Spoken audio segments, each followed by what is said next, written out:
Well, if you're a holder of Tesla stock, I'm sorry because you're having a rough day today. Tesla is down 14.26% right now, just in one day alone. Tesla's already had a pretty rough year to date. It was going back up after Elon kind of was separating himself from the Doge, which obviously had to do with being a part of the administration and trying to help with budget cutting in the US government. But then things took a hard turn the other direction. And it kind of started with Elon lashing out at the Trump-backed spending bill. Elon Musk is blasting a massive spending bill backed by President Trump. In a social media post, Elon Musk called the bill a, quote, disgusting abomination that will increase the deficit. He went on to say of what's known as the big, beautiful bill, shame on those who voted for it. You know you did wrong. The post comes just days after Musk was given that send-off in the Oval Office for his time leading the Department of Government Efficiency. With all due respect, my friend Elon is terribly wrong about the one big beautiful bill. We had a long conversation yesterday. He and I spoke for I think more than 20 minutes on the telephone. For him to come out and hand the whole bill is to me just very disappointing, very surprising in light of the conversation I had with him yesterday. So apparently there are some things that would have actually helped Musk or had something to do with a Musk ally that could be reasons why Musk is actually lashing out against the bill. Obviously, this is all a lot of hearsay. Some of this is factual, but some of this we don't really know both sides yet. So we're still gathering information. So according to Axios.com, there are a few reasons that they think Musk is lashing out. One is because the legislation cuts the electric vehicle tax credit that helps car makers like Tesla. Another one is Musk was working the White House and apparently wanted to work beyond the 130-day time limit. I feel like Musk is saying the opposite of that, so it's hard to say for sure if that's true.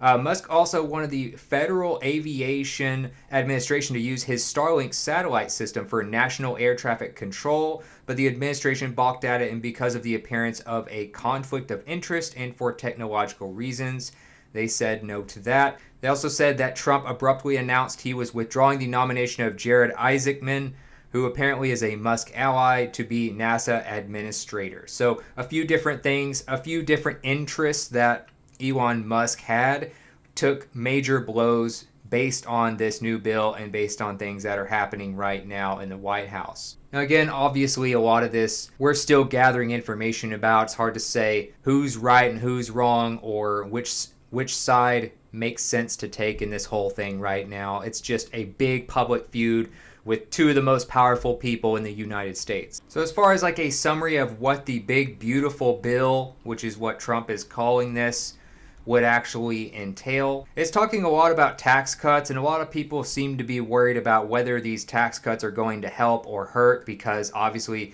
one of the big things they were trying to fix was the US deficit. So the tax cuts might be a problem for the US deficit, might not help address that issue. But basically what this bill does is they are, for instance, making a tax deduction for pass-through business income. So they seem to be lowering or expanding tax cuts for individual or corporate tax rates, which is part of the TCJA. They're beefing up border security even more than they already have, which includes measures to increase border security, additional funding for Border Patrol and ICE, spending reductions. The bill proposes to reduce mandatory spending, aiming for the largest deficit reduction in nearly 30 years. Tax relief for seniors. It includes tax cuts for seniors. We also have child tax credit, which increases the child tax credit to $2,500 per family. Medicaid changes includes changes to Medicaid, potentially including work requirements for recipients. Other provisions, the bill also includes provisions related to no tax on tips, no tax on overtime, and other tax breaks for certain groups. The no tax on tips thing is something that Trump was talking a lot about when he was running. So it could impact tax cuts for everyone, especially businesses, but possibly for individuals as well. The economic growth part here, they're trying to stimulate economic growth through this, through expanding the TCJA. Deficit reduction, they're still trying to address that here. And They say there could be some big debates on whether or not the stuff about border security, Medicaid, and some of that will have positive or negative political impacts. But there's a lot more to this feud going on right now that have been developing in the last few hours. To that, do you think it in any way hurts passage in the Senate, which of course what is you're seeking? Well, look, I've always liked Elon, and it's always very surprised. You saw the words he had for me, the words of, and he hasn't said anything about me that's bad. I'd rather have him criticize me than the bill, because the bill is incredible. It's the biggest cut in the history of our country. We've never cut. It's about 1.6 trillion in cuts. It's the biggest tax cut. You would say people's taxes will go way down, but it's the biggest tax cut in history. It's we are doing things in that bill that are unbelievable. And when you look at what we're doing for small businesses, for people, for middle-income people, all of the things that we're doing, nobody's ever seen anything like it. And, Elon's upset because we took the EV mandate, and, which was a lot of money for electric vehicles. And, they're having a hard time, the electric vehicles. And they want us to pay billions of dollars in subsidy. And, Elon knew this from the beginning. He knew it for a long time ago. That's been in there. That's been, I would say, JD, that hasn't changed. That's been right from the beginning. Mr. Secretary, that hasn't changed at all, right from the beginning. But I know that disturbed him. He wanted, and rightfully, he recommended somebody from that he, I guess, knew very well.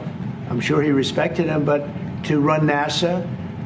And I didn't think it was appropriate. And he happened to be a Democrat, like totally Democrat. And I say, look, we won. We get certain privileges. And one of the privileges, we don't have to appoint a Democrat. NASA is very important. We have great people. General Kane is going to be picking somebody with our... So it looks like some of that we were reading on Axios actually had some truth to it about some of the things that Elon might be upset about. The whole point, though, is Tesla stock doesn't need this right now. They've had a rough year already, and now they are down double digits in one day because of this dumb feud. Whether or not you take one side or the other is not really what I'm trying to get at here. It's just a very odd public feud between, again, two of the most powerful people in the country. There's even more about what Elon had to say about getting Trump elected. To Eamon Javers, we do have some more news at the White House. Eamon? Yeah, Scott, this is blistering criticism now from Elon Musk on social media, just responding to the president's event in the Oval Office a short time ago. Elon Musk posting on X, his social media platform, "Without me, Trump would have lost the election. Dems would control the House and the Republicans would be 51-49 in the Senate." He goes on to post two words, "such ingratitude." Now, that follows on President Trump appearing in the Oval Office alongside the Chancellor of Germany. The president saying that he would have won Pennsylvania without Elon Musk. He was doing just fine. And the president, by his own terms, very measured in his criticism of Elon Musk. But he did say that Musk was for his big spending bill until he came out against it after leaving government, and that Musk had been totally briefed on that spending bill before he left government. Musk taking to social media during that press availability to say that was false. He had not seen the bill until after the fact, and it was done in the dark of night. So an erupting political controversy and sort of... So obviously you have two different sides here. It's all hearsay. One side said he knew about it. The other side said he didn't know about it. Elon's saying they did not tell him what all was going to be in the bill. And then they're saying that, oh, well, he was okay with the bill until he left his political post with Doge. So now we have experts weighing in on Tesla stock itself. I don't know. Colin, good luck. You've got an amazingly hard job because your job is to look at numbers, right? Look at sales and margins and sort of try to predict what's going to happen. You had Elon Musk, who became like persona non grata to a lot of... One of my neighbors sold both of their Teslas because they thought Musk got too close to Trump. True story. Now they've got a rift. Do people come back to Tesla? How do you analyze any of this stuff? I mean, I kind of take a long-term view, right? So I look at the fundamentals around all of this sort of noise, and I think this is unfortunate. I think over time this will be noise. I don't think we'll be talking about this in a year or so. Who knows? So I focus more on the fundamentals. And the fundamentals, and the reason why I have an underweight rating, are poor, right? Sales in Europe are really bad. I think it's actually going to be a lot harder to repair the brand damage in that region when I talk to investors over there.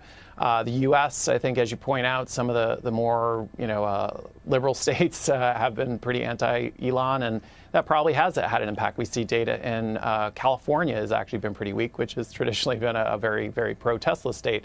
So, I think, it'll take time. I think long term, though, we have real strong long-term issues about the affordable model, how much help that's going to be, where is the growth actually coming from. This is a growth stock that is actually not growing and that has earnings pressure, and that's really the fundamental driver of our underweight. So obviously a lot of big problems for Tesla in the short term. They've already had short-term issues. Now they could have even more short-term and long-term issues. They don't know where the growth is coming from. As he said, it's supposed to be a growth stock. So let's look at some things about Tesla right now. You have this big feud with the President of the United States. That cannot be good for business.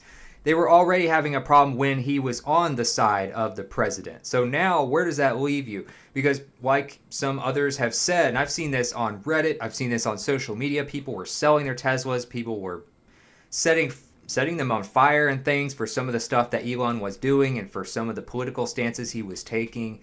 Now he is actually going against Trump, and it's hurting him that way too. So either way, when he got involved in this in general, it's basically hurt him the whole way through. Ever since the election, things were bad. He made some possibly miscalculations, and now possibly more miscalculations. Regardless of how he feels, he's hurting Tesla stock even more, and that's just looking at the numbers. Doesn't matter whose side you're on here. So still down 14.26% today.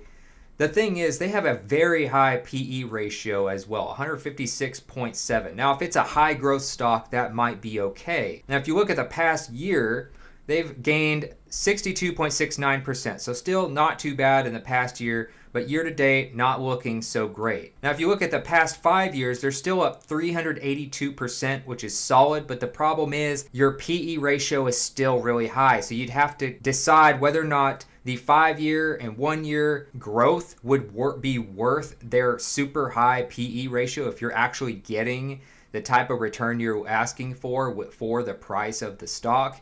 If this could even be a high growth stock going forward into the future, or are their best days behind them?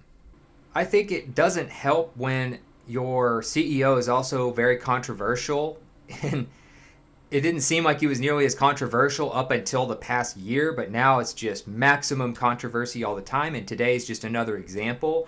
So I like to look at kind of what employees and people who work for a company think of their leadership. I think that's also something that's just, maybe it's even a small factor of what the future could be like for a company, regardless of what you think about their ideas, their products, their services.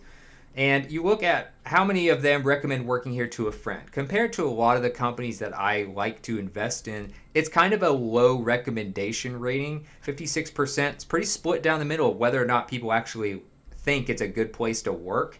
And it's the same thing for the approval rating of Elon Musk as the CEO. It's pretty split down the middle of whether or not people who are his employees actually think he is doing a good job as CEO. So with their super high PE ratio, the fact that they don't offer a dividend yield at all, which is what they're saying, it's a growth only stock, and with maybe their growth slowing down over the past year, over the past 5 years, not bad, but again, you're comparing that to a very high PE ratio. If the PE ratio was significantly lower, you might feel better about this 5-year growth. But the year to date looking kind of bad. It was on its way back up. Now, is this going to make a longer term impact? His feud with Trump, nobody really knows for sure yet. Trump actually took a fairly politically correct stance on it so far. Didn't seem to get too hyped up about it. But again, some of the legislation is going to hurt Musk and Tesla, especially with the tax credits for electric vehicles. And this is something that kind of comes with having a Republican president. So that by itself could be a problem, at least throughout the next 4 years while Trump is president, them not giving a lot of tax credits to electric vehicles, which is literally what Tesla is built on. If you look at like the brand image of a car company, think about all the people you know that worked their whole life to buy a BMW or a Mercedes or whatever type of car they always wanted, within reason in some cases. But think about who Tesla used to really appeal to. People who were environmentalists and people who really believed in electric cars versus fossil fuels, things like that. Well, now, who do people associate the brand image of Tesla with? Now, there's been some controversial stuff that Elon's done. The political stances with Trump. Trump is obviously a very polarizing figure. A lot of people either love or hate his policies and him as a person in general. So that was already a risk he took for his businesses by doing that. He probably thought he was going to get some really nice legislation passed on some things that would help his businesses, but obviously that's not happening, and he's quite mad about that. But again, who's going to be really taking pride in buying Teslas now? You already have the political fallout. You already have regulatory risks. You're losing the EV tax credits, probably for the next 4 years at least. Who knows who will be the next president. But now the image of who buys Teslas. People are selling and burning Teslas around the world thanks to a lot of this political stuff that's been going on in the past year. Is he going to be able to recover the reputation of what it means to be a Tesla driver? I think that could also be a huge factor as well.